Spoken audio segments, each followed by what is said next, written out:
All right, I think we've figured it all out. So with Mr. A, we're going to continue working a little bit with that recall like I had mentioned. So sorry about the interruptions. Normally I don't get that many interruptions. My little one today is being my helper, which means that she was playing with Miss K, but then everybody else wanted to join that party. And then of course it was per puppy one at a time playing.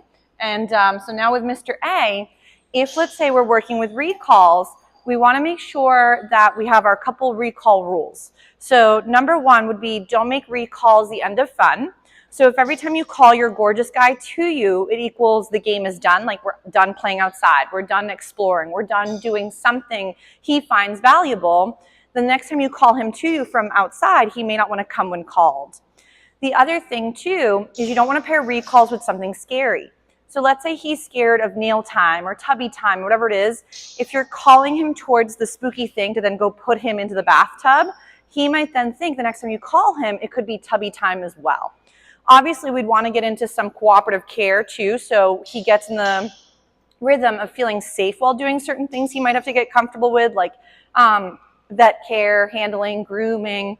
But for right now, we want to make sure that when we're practicing some of these recalls, again, it doesn't equal the end of fun, something scary, and we don't want to get mad at him even though he may have done the silliest thing. So what I mean by that is, let's say your puppy ran off, they ran out into the road, they avoided all the cars, thankfully. You missed that one? Ready, find it. He missed all the cars, but when he finally got back to you, you were so overwhelmed and frustrated that you could get agitated. In that situation, you want to be really careful about getting grumpy, because your puppy won't realize you're mad because of what they did prior or for not responding. They're going to think that you're mad because he finally came to you. So we want to make sure recalls never become negative, if that makes sense, especially from the puppy's perspective. But let's say, for example, we're practicing recalls either off leash in a safe bubble or on lead, so he's practicing with a longer training leash. We'd want to go ahead and practice calling him one time, so his name and the recall word. If nothing happens, with a longer lead, you could actually walk about halfway down the lead or collect it up slightly. You don't want to reel him in like a fish. So if, let's say, he didn't respond because he's busy distracted with something, you could then walk down the line or collect it up without pulling him towards you. And then from the second distance, call him from there.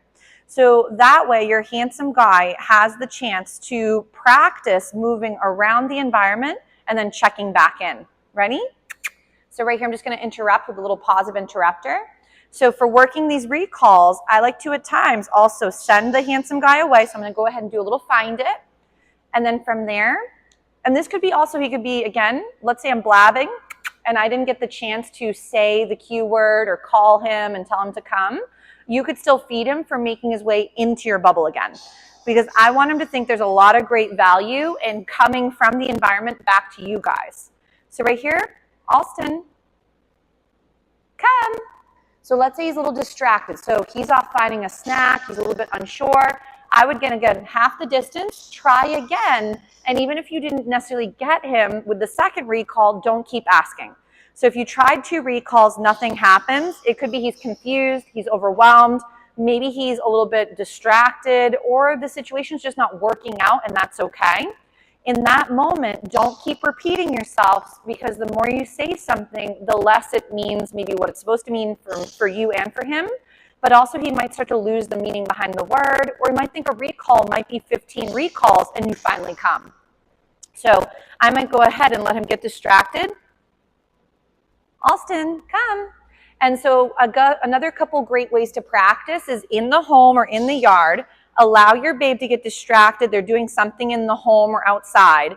And then from there, see if you can call them to you or capture the moments where he comes into your bubble and you feed for that gorgeous check-in. So that way, Mr. A is starting to warm up with honing in on you. And this is also a great way to work a little bit with reorientation to you guys as the handlers, but also working loose leash walking for down the road. So let's say, again, for loose leash walking, I normally recommend, if you find this is awkward, start without equipment, so like no leash on in the home. If you've got a fenced in yard, he could also be on a lead, if need be, if let's say he gets too distracted by just, squirrels or noises or smells. We do want to make sure, though, if you're practicing outside for any skill building, I would recommend allow the handsome guy to go explore the bubble in which you're going to practice in first. So your puppy sees their whole world through their sense of smell. So if we allow him to go explore the odors of the floor first or the environment, he gets to be comfortable with that place that we're going to practice in. And then from there, he can do a lot better with those check-ins. It's almost as if, let's say, walking into an environment blindfolded, you might be more apprehensive not knowing what's around the corner or what's going to be showing up. So for him, allowing those sniffy walks first, so I let him go and explore this whole bubble, and then from there we did some find its, and then we worked on a little bit with that recall or the positive interrupter, and now we might be working a little bit of orientation to me.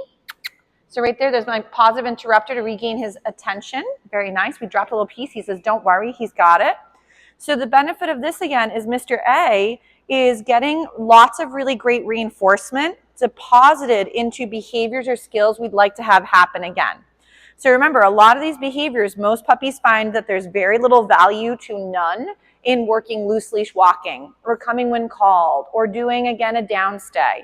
So all of these very entertaining skills for us that are great for them for safety and for social scenarios in our human world is stuff that we want to think of as work, and that we have to give him a paycheck to make it worth his while to try working for our weird job position.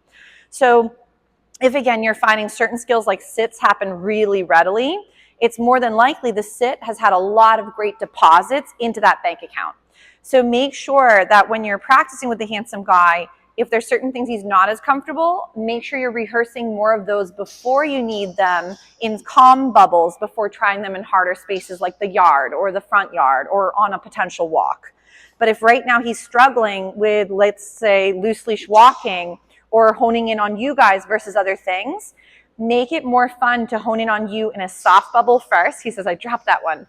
And then build into harder environments as you already have this foundation for the skill set. But Mr. A is doing a gorgeous job. So I would recommend for Mr. Handsome is try to work some of the skills that he's been doing really well, let's say in the home. See if you can generalize that same setup in the yard, in the side yard, maybe first few houses in your neighborhood. But if you completely lose him when you step outside, you guys may benefit too from doing some of this practice just simply in your yard after doing a good go sniff exploration walk for a moment. Because after he gets to learn what's around him, then he can do a lot better job honing back in on you guys. So, but obviously as the weeks progress, we're going to do a little bit of everything. I know there's a few skills you really wanted to work on with the handsome guy, but I would definitely make it where it's fun to do a find it and have him go chase the item even in the home. And then from there, he's just grabbing a little drink first. And then from there, practice this lovely orientation back to you guys, the handler. So right here, we might go, yes, good job. I would also make sure that you're marking behavior. So a marker word typically for me is a yes. It means that we're going to be getting a paycheck in the form of food. So whenever he does a behavior or skill that I want to have happen again, I want to reinforce it, but I also want to mark the moment he did it. So almost like trying to capture the situation in which he was doing the skill, behavior, or cue. And normally I call them a cue, so like a sit cue versus a sit command, because I find that language does matter. And ready? So right here is a little distracted, so I'm going to go, ready? Come. Yes, and feed for that. So because if, let's say, a command is I command you to do something, and now we don't follow orders or we're being disobedient, then that sometimes puts us at a more of a mindset to be the dog is not listening and they're being disobedient. So maybe they need punishment to have them learn what not to do. But remember, for your pups, they either feel safe or unsafe. And when sometimes we're trying to show them things we don't like, are again through like using some positive punishment, so correcting them or startling them. I'm not saying this is what we're doing with the handsome guy, but I like to throw it out there, is that your puppy doesn't realize you're mad as to what they're doing. They're going to think you're mad in general for them or the environment or whatever's nearby. So they won't realize that you're upset as to what they might be doing by mistake. Remember that it is a bit of a culture clash between the human to dog world, and what your dog finds culturally good or comfortable is maybe not the same for us as people. So I would recommend think about him as a furry little exchange student who doesn't always understand what you want from him verbally, culturally, or physically, and that can be very helpful. Ready? So right there, he's a little distracted by his friend. He's like, let's wrestle. Ready? Allston. So if, let's say, I don't quite get him, I know he's right by the fence, I'm going to go right to his little sniffer, try and gain his attention. Nice. And then bring him into my bubble. So when in doubt, help your puppy if he's struggling. But he's doing a really nice job, so we'll give him a little break. He really wants to go play again. But we'll give him a little break from some of the skills. Yes, what a good job. And then he'll take a little breather, and then we'll rotate to our next little puppy for doggy day school practice. But obviously, too, guys, I know you sent along some things that you wanted to work on. If, for example, there's ever another skill or behavior or something you're having a struggled moment with, feel free to email and let me know if there's certain different topics you'd like to also dive into. But for his very first day in the program, Mr. A is doing stellar. So, but we'll give this handsome guy a little break.